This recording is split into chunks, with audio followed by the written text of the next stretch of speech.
A pretty slow news week following the race at Bristol a few weeks ago.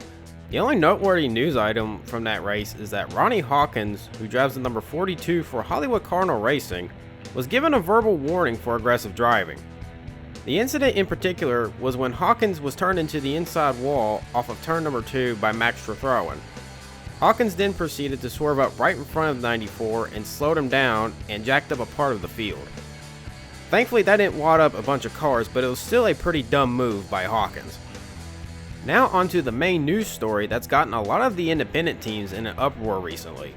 It was announced just last week by Elite Series official Danny Pushrod III that after the overcapacity event at Cariola, every race will be allowed to have over 42 entries into each race.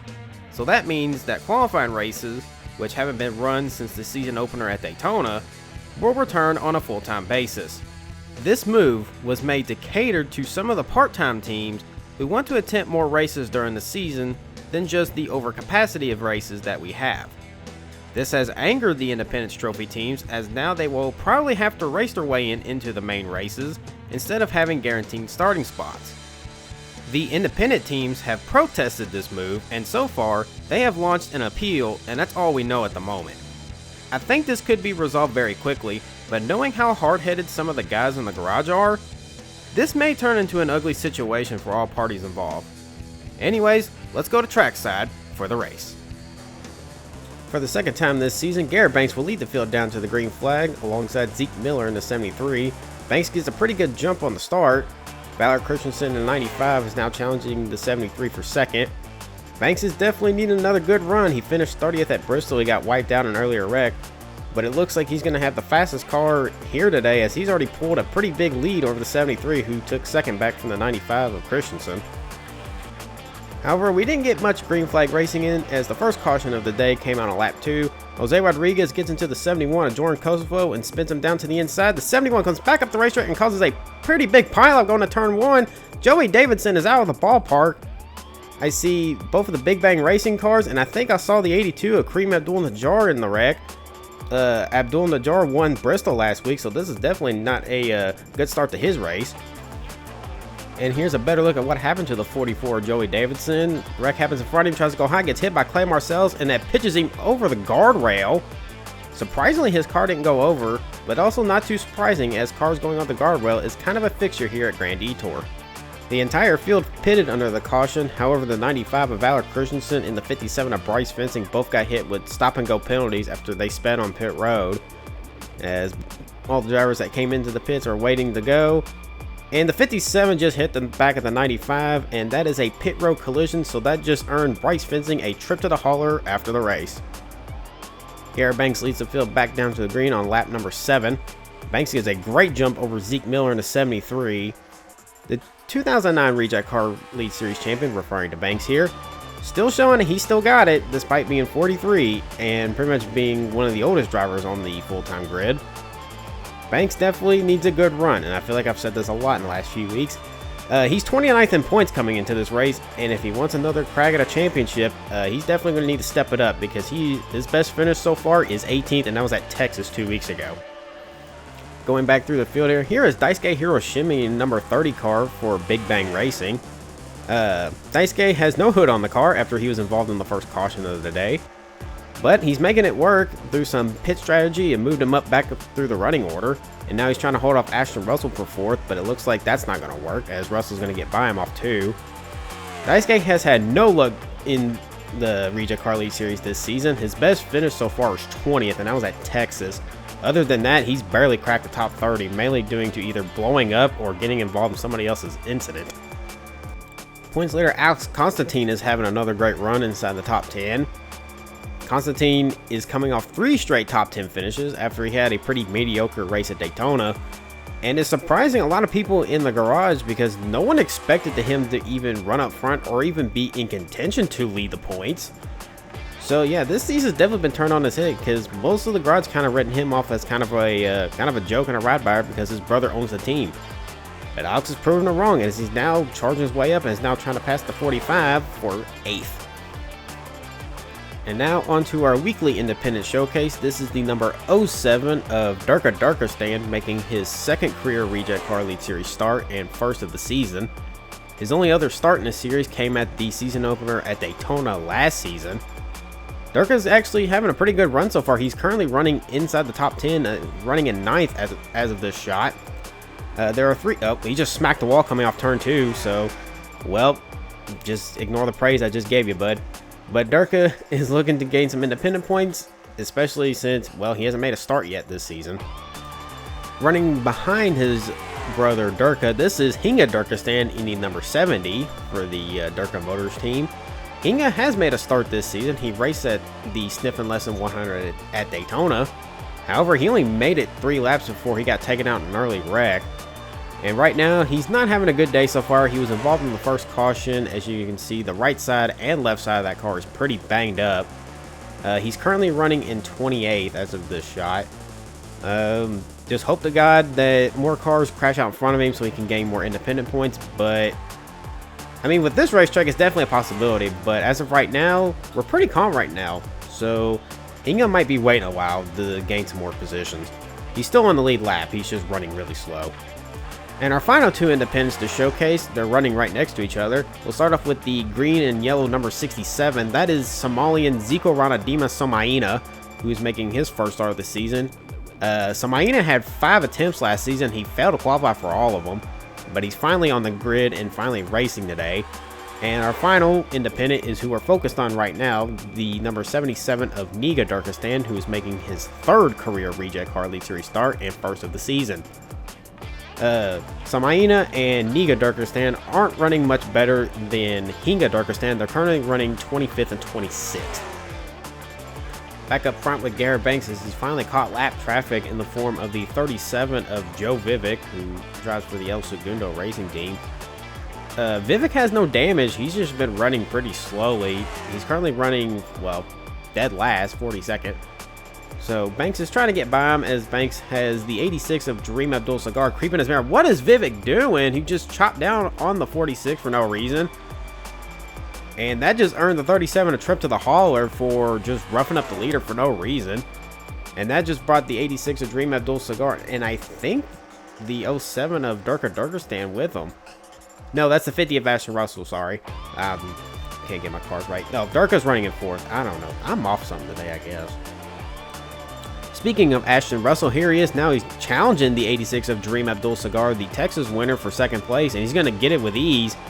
And now he's going to try to hunt down the 46, who still can't get around the 37.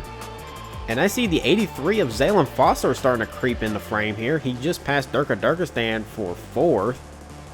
But yeah, great run for Ashton Russell after he was injured at Daytona. Has been running on racing with bruised ribs for the last few weeks. And if you've raced with bruised ribs, it definitely does not feel good. It makes you very uncomfortable. But Russell's been toughing it out, and he's definitely going to try to hunt down the 46, but it looks like the 46 is starting to get away from him, though. Kelvin Stevenson, who's made a hero of himself, being one of the very few competitive Duncan GT strikers in the field. Unfortunately, he's having a pretty rough day. He's running 35th, 4 laps down after he was involved in the first caution, has been plagued with mechanical issues ever since.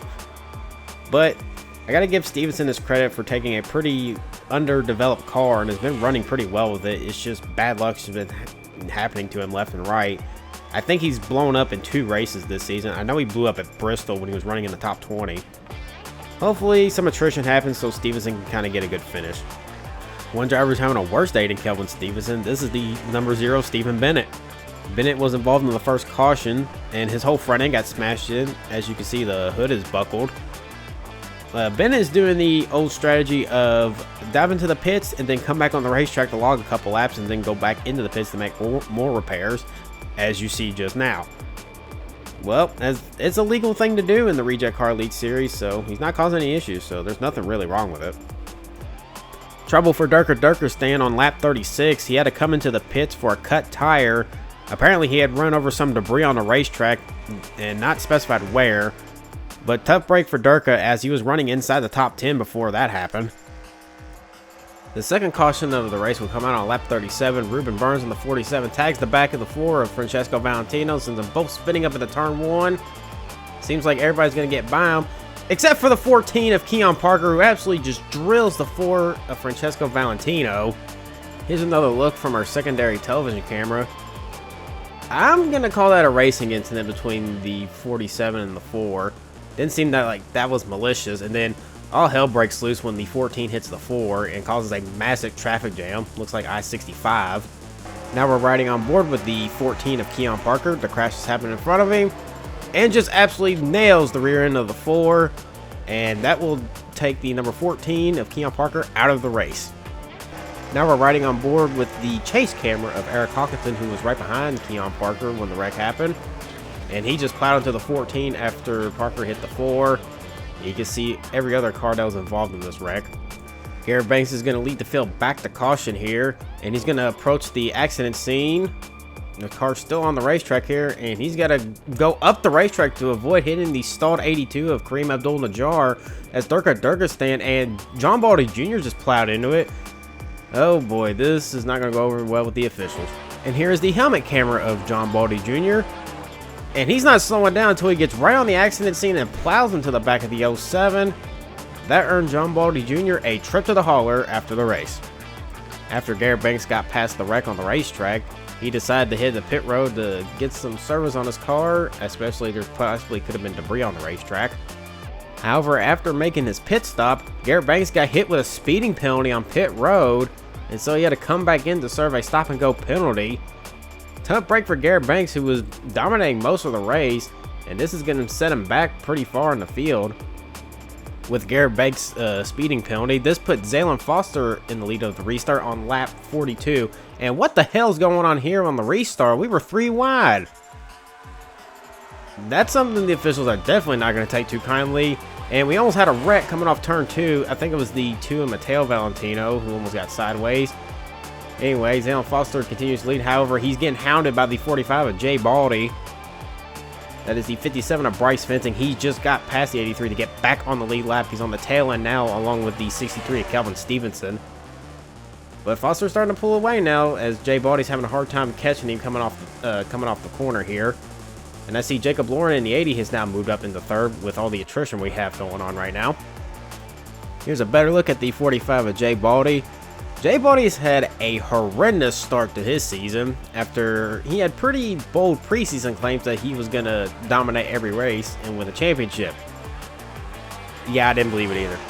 But Baldy is a pretty good race car driver. He's finished really well. His best career finish so far was 3rd place. He got it at Talladega last season as he makes a move on Zaylen Foster for the lead going into turn 1 here, and he's going to get it.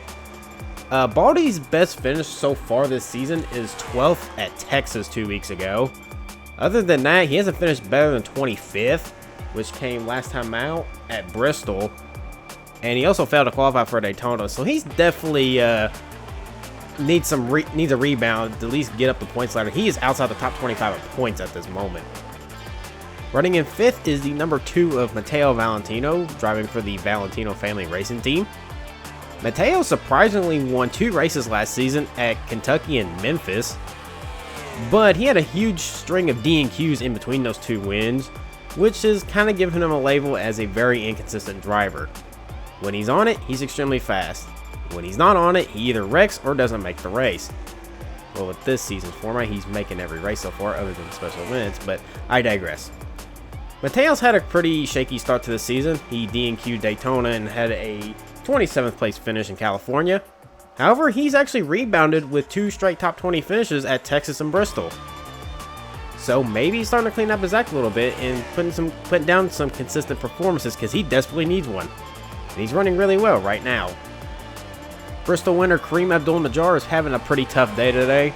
He's been involved in a few incidents and the right side of his car is completely caved in. However, he's still on the racetrack and trying to salvage any day he can, which is admirable from him, as the caution is out once again. The 3rd caution of the race came out on lap 52 here. Something breaks on the 40 of Tavion Cobb as he starts to slow going into turn 3. Doing what he's supposed to do, stay towards the inside of the track. But now he's starting to gravitate towards the racing line. What are you doing, son? He needs to go lower on the racetrack. He's almost up to the actual racing line. Is just going to pull and stall in the middle of the racetrack. The officials immediately called him and his spotter to the hauler after the race, because that was completely dangerous and unnecessary. Anyways, the restart came on lap number 60. Jay Baldy continues to lead. Under the caution, the entire field did come down pit road for pit stops. However, Baldy was still able to get the lead coming out of it, as he's starting now to pull away from Matteo Valentino, who restarted in second, and he's got multiple lap cars in between the both of them. So J Baldy looks like he's got some clear sailing for a little bit, and possibly on his way to maybe get his first career victory in the series. There's still a ways to go, but you never know. Here's another look at the two of Matteo Valentino. I mentioned earlier that he's had a pretty rough start to the season and is looking to try to get back on the right track. I know he's embarrassed that his older brother Francesco, who's actually raced stock cars a lot less than Matteo has, at least career-wise. Francesco's in his 12th in points coming into this race, and Matteo is outside the top 20. So, yeah, Matteo's definitely going to need to put his foot down if he wants to pass his older brother, who has less experience than him. But Matteo's holding on to second place right now, and I'm pretty sure he would love to stay there. One driver who's been quietly moving through the field today is the number 80 of Jacob Lauren for the Constantine Motorsport team. After his D&Q at Daytona, his worst finish in the last 3 races is 16th. Lauren is starting to catch back up and try to get more ground on his teammate, Alex Constantine, who currently leads the points. But right now, Lauren's just outside the top 10. He's running in 11th right now. Last season's champion Gustavo Silva Rodriguez is running right in front of Lauren. After his D&Q at Daytona, he's rattled off 3 straight top 15 finishes, with his best finish of the season so far being a top 5 at California. The 4th caution of the day will come out on lap 65 as we're focused on Daisuke Hiroshima, who has no hood on his car, makes contact with the 70 Hinga Durkistan, bounces into Stephen Bennett, then to the 61 of Cooper Key, and rides the guardrail and flips the car over. Jose Rodriguez on the 22 and Kevin Flagrant are also involved. Here's a better look at what happened to the 53 of Kevin Flagrant as he was racing Daisuke's teammate Dongwon Hujidani at 38. Flagrant just nailed the 61 of Cooper Key when he was spinning, and then gets his car going and just slightly taps the 30 car of Hiroshima as he's driving away. Coming to the restart on lap 72, you're probably wondering why we're focused on the 2 of Matteo Valentino. He actually is the leader for this restart. J Baldy in the 45 picked up some debris from the last caution and had to come down for a cut tire and replace it, so that left the 2 of Matteo Valentino as the leader. Matteo got a pretty decent restart. He's fighting with the 77 of Niga Durkistan, who is the last car on the lead lap. He started at the tail end of the field. Matteo has to check up a little bit, but here comes the 57 of Bryce Fencing trying to get his lap back, and the 13 of Ross Palmer, who's trying to take the lead. But that will not happen as the caution comes out once again. The 5th and final caution of the day will come out on lap 72 on the restart. Jacob Lauren gets bounced around after running to the back of the 70 of Hinga Durkistan, and Durkistan in the 07 just absolutely slammed into the end of the pit wall. Oh man. Here's another look at the wreck focused on the 07 of Durkistan. Gets hit by the 8 Jacob Lauren and just doesn't slow down and hits the end of the pit wall. Very concerning hit there. We have no word on his medical condition. The race would restart on lap 78. Matteo Valentino leads the field back to green, and that's Garrett Banks in the 46 who dominated the early part of the race and got bopped for a speeding penalty. And now he's made his way back through the field. He's now hounding the 2 car for the lead, and basically is just trying to move him out of the way. Garrett Banks has been the fastest car all day. Started up front, led the early part of the race. Only had the lead taken from him because of a speeding penalty on pit road. But Matteo's holding his own pretty well. Garrett Banks is having a hard time trying to get a run on him, even though that is Banks' teammate, that 57 car of Bryce Fencing that's right in front of him. But so far, Matteo's doing a good job of holding him off. One driver who's having a hell of a day today is the 42 of Ronnie Hawkins for the Hollywood Cardinal Racing team. Hawkins, despite having a little bit of damage on the right side, is running in 12th and is still on the lead lap, given he is the last car on the lead lap. But for Hawkins and the entire Hollywood Cardinal Racing team, and especially the Duncan GT Striker, which is the manufacturer they used, this is a really, really great run for them. Hawkins has been surprisingly quick at certain tracks this season. He had a top 15 at Bristol, and now he's going to look to have another top 15, barring nothing happens to him. But Ronnie Hawkins is definitely punching above his weight. Was kind of written off for especially having a hot temper in the last few years, but it seems like he's cleaned up his act. So, all power to him, and he's having such a great run. Hopefully he can hang on to that car and keep the result. Running 2 spots ahead of Ronnie Hawkins is the number 77 of Niga Durkistan. who is running the highest of the Turkestan trio. Niga is making his first start of the season, as I mentioned earlier, and he's having a really great run despite all the attrition and most cars either being off the track or being a lap down. But he's kept the car on the track for the most part, despite having a little bit of damage, and he's probably going to walk away with a really big buttload of independent points for his Independence Trophy campaign. So, more power to him. Running in 6th is the number 05 Cavemanscape Pontiac of Derek Lewis for the Oil Spill Autosport team. Derek Lewis is a very, how do I say this nicely, a very anonymous driver. He's basically the stereotypical mid-pack racer. Nothing really happens to him. He just kind of races, doesn't make a lot of noise. So yeah, I'm trying to be nice about him. It's not like he's a bad driver or anything. It's just he's just very quiet, and you hardly notice he's even on the racetrack sometimes. But he's on the verge of a top 5 finish, so maybe more people will start to talk about him more. Hopefully. Points leader Alex Constantine is looking for his 4th consecutive top 10 finish. He's trying to hunt down Russ Palmer for 3rd place. And to everyone who doubted him at the beginning of the season, including myself, Alex Constantine is proving us wrong and is showing that he definitely belongs in this series and is a front-running driver. Sorry about that, Alex. And here is the aforementioned Russ Palmer in the number 13 for Black Flag Motorsports. Russ Palmer last season was, let's just say, not very good. He finished just inside the top 30 in points, while his team owner Kevin Flagrant finished in the top 5. But this season has been a complete turnaround. Russ Palmer is now in the top 10 in points as Matteo Valentino hits the wall off turn 2 and allows Garrett Banks to take the lead. And here comes Russ Palmer to the inside of the 2 car. The tide has shifted now as Garrett Banks finally has the lead back, and this is bad news for the rest of the leaders, as Garrett Banks was the fastest car in the early stages of the race, and now he's looking to pull away. Matteo Valentino looks like he's losing the handling on the 2 after he hit the wall, as Russ Palmer dives to the inside and is trying to take it away from him. Nope, Matteo gets a run off 4. Man, this race just turned on its head real quick. On lap 110 of the race, Alex Constantine has finally gotten around the 2 of Matteo Valentino for 3rd, as he's now trying to hunt down the 13 of Russ Palmer, and it looks like, all the leaders are coming down pit road. This looks like this is going to be their only scheduled stop of the race. They couldn't make it all the way on 1 tank of fuel, so the leaders are coming in to top off to go for the final 15-lap sprint. As we shift our focus to Garrett Banks in the 46 and his pit crew, it is a 4-tire stop and a splash of fuel for him, and Banks is going to beat out the 13 of Russ Palmer off pit road. Now it's just a matter of which of the 2 can get a better jump off the access road here.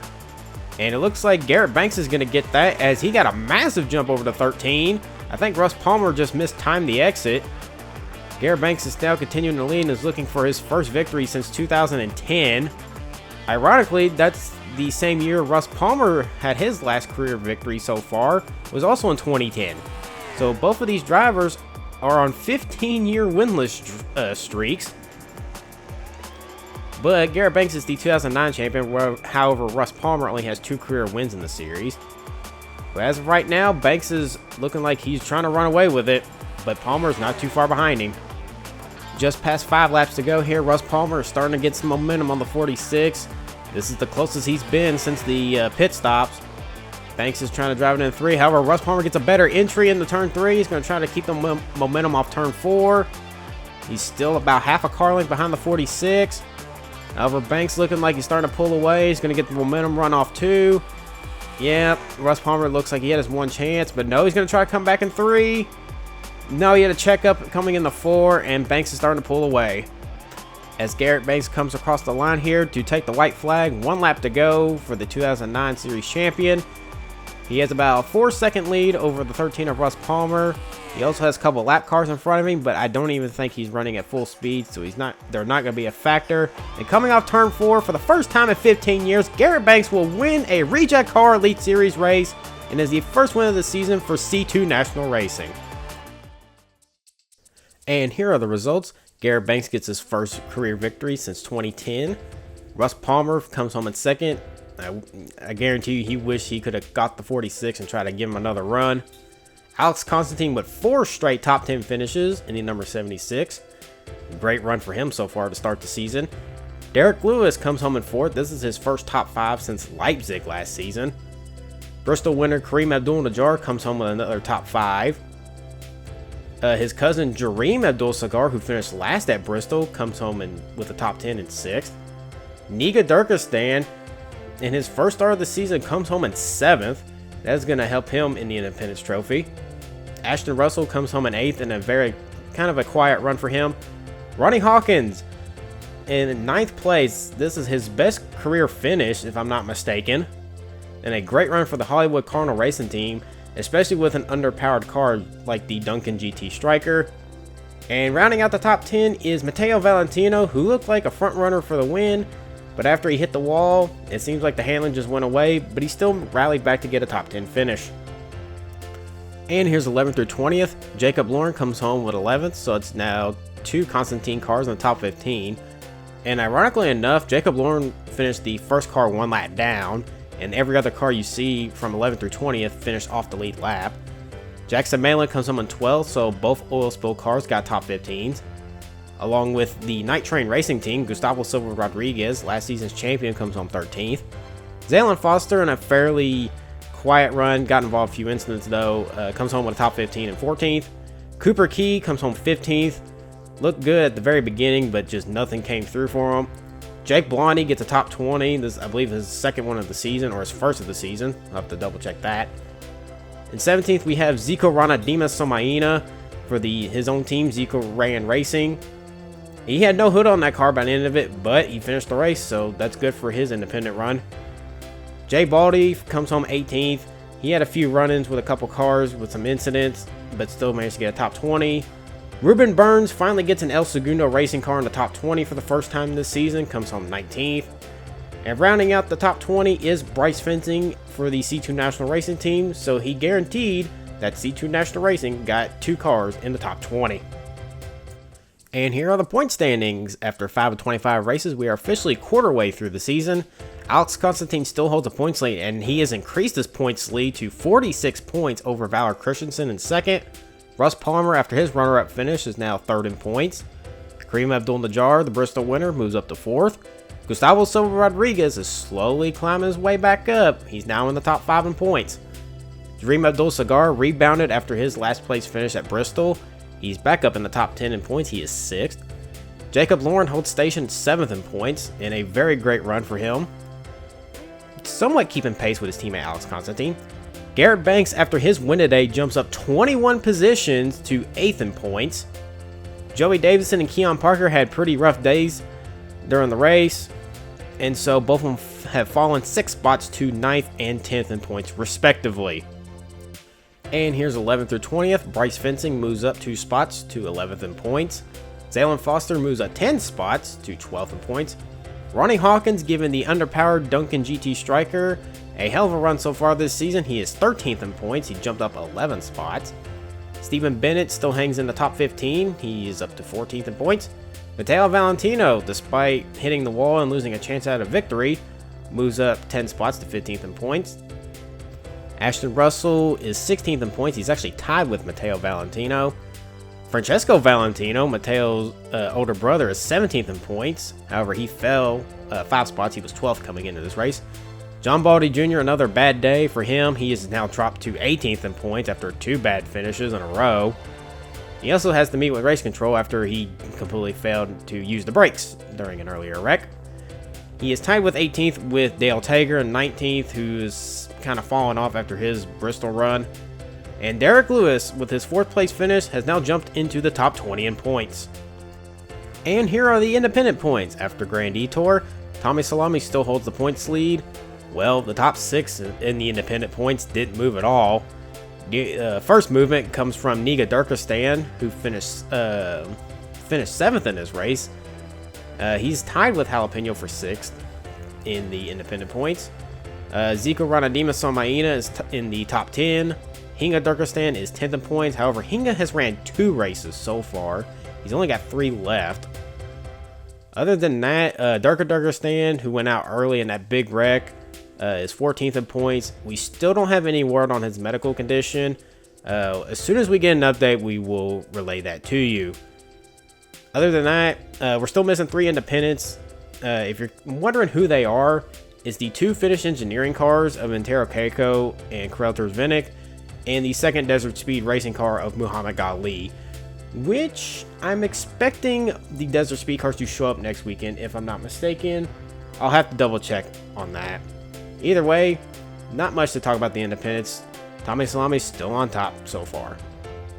With our short track part of the season over with, it is now time to move on to some road course racing.